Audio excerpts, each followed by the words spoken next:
ಚಿತ್ರದುರ್ಗದಲ್ಲಿ ಇಂದು ಕರ್ನಾಟಕ ರಾಜ್ಯ ನಿವೃತ್ತ ನೌಕರರ ವೇದಿಕೆ ವತಿಯಿಂದ ವಿಶ್ವ ಹಿರಿಯ ನಾಗರಿಕರ ದಿನಾಚರಣೆ ಹಮ್ಮಿಕೊಳ್ಳಲಾಗಿತ್ತು.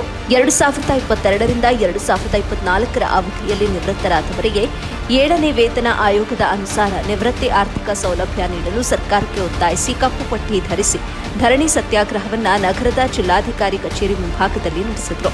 ಧರಣಿಯಲ್ಲಿ ಜಿಲ್ಲೆಯ ಎಲ್ಲಾ ತಾಲೂಕುಗಳಿಂದ ಬಂದಂತಹ ನಿವೃತ್ತ ನೌಕರರು ಸರ್ಕಾರದ ವಿರುದ್ಧ ಕಿಡಿಕಾರಿದ್ರು. ಈ ವೇಳೆ ರಾಜ್ಯ ಸಂಚಾಲಕರಾದ ಗೋವಿಂದಯ್ಯ ಮಾತನಾಡಿ, ಸರ್ಕಾರವು 7ನೇ ವೇತನ ಆಯೋಗದ ಅನುಸಾರ ನಿವೃತ್ತಿ ಆರ್ಥಿಕ ಸೌಲಭ್ಯ ನೀಡಬೇಕು ಅಂತ ಒತ್ತಾಯಿಸಿದ್ರು. ಇಲ್ಲವಾದಲ್ಲಿ ಮುಂದಿನ ದಿನಗಳಲ್ಲಿ ಹೋರಾಟ ಮುಂದುವರಿಸುವಂತಹ ಎಚ್ಚರಿಕೆ ಕೂಡ ನೀಡಿದ್ರು.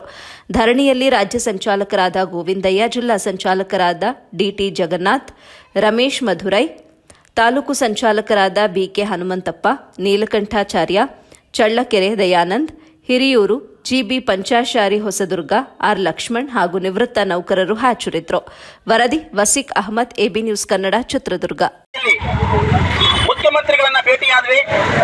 ಮುಖ್ಯಮಂತ್ರಿಗಳು ಬೆಂಗಳೂರಿಗೆ ಬನ್ನಿ, ಈ ಒಂದು ಸಮಸ್ಯೆಗಳ ಬಗ್ಗೆ ಮಾತನಾಡೋಣ, ಸಾಧ್ಯವಾದಷ್ಟು ಬೇಗ ನಿಮ್ಮ ನಿವೃತ್ತ ನೌಕರರ ಏನು ಸಮಸ್ಯೆ ಇದೆ, ಏನು ಆರ್ಥಿಕವಾಗಿ ಅನ್ಯಾಯ ಆಗಿದೆ, ಅದನ್ನ ನಾವು ಖಂಡಿತ ಸರಿಪಡಿಸೋದಕ್ಕೆ ಪ್ರಯತ್ನಿಸ್ತೇವೆ ಅಂತಕ್ಕಂತಹ ಆಶಾಭಾವನೆಯನ್ನ ಒಂದು ಪಾಸಿಟಿವ್ ಶಿಕ್ಷಕರ ಮತ್ತು ಉಪನ್ಯಾಸಕರನ್ನ ಗೌರವಿಸತಕ್ಕಂಥ ಕಾರ್ಯಕ್ರಮದಲ್ಲಿಯೂ ಸಹ ನಾವೆಲ್ಲರೂ ಸಹ ಪಾಲ್ಗೊಂಡು ಅವರಿಗೆ ಒಂದು ಆಹ್ವಾನ ಕೊಟ್ಟಿವಿ. ಅವರು ಹೇಳಿದ್ದಾರೆ, ನಾನು ಮುಖ್ಯಮಂತ್ರಿಗಳ ಜೊತೆ ಮಾತನಾಡಿ ನಿಮ್ಮ ಸಮಸ್ಯೆಯನ್ನು ಬೇಗ ಆಡುವವರಿಗೆ ನಿವೃತ್ತರ ಹಿರಿಯರ ಜಾಥಾ ಅಂತೇಳಿ ನಾವು ಕಾರ್ಯಕ್ರಮವನ್ನು ಹಮ್ಮಿಕೊಂಡಿದ್ದೇವೆ. ಬೆಳಗಾವಿಯ ನಿವೃತ್ತ ಏನು ಸುವರ್ಣಸೌಧದಿಂದ ಬೆಂಗಳೂರಿನ ವಿಧಾನಸೌಧದವರೆಗೆ ನಾವು ಜಾಥಾವನ್ನು ನಡೆಸಿ ನಾವು ಅವರಿಗೆ ಹೇಳಿದ್ದೇವೆ, ಕನಿಷ್ಠ 15,000ಕ್ಕಿಂತ ಹೆಚ್ಚು ಜನ ನಿವೃತ್ತ ನೌಕರರು ನೀವು ಈ ಬೇಡಿಕೆಯನ್ನ ಬೇಗ ಆದಷ್ಟು ಬೇಗ ಈಡೇರಿಸಲೇ ಇದ್ರೆ ಬೆಳಗಾವಿನಿಂದ ಬೆಂಗಳೂರಿನ ವಿಧಾನಸೌಧವರೆಗೆ ನಾವು ಜಾಥಾ ಬರ್ತೇವೆ.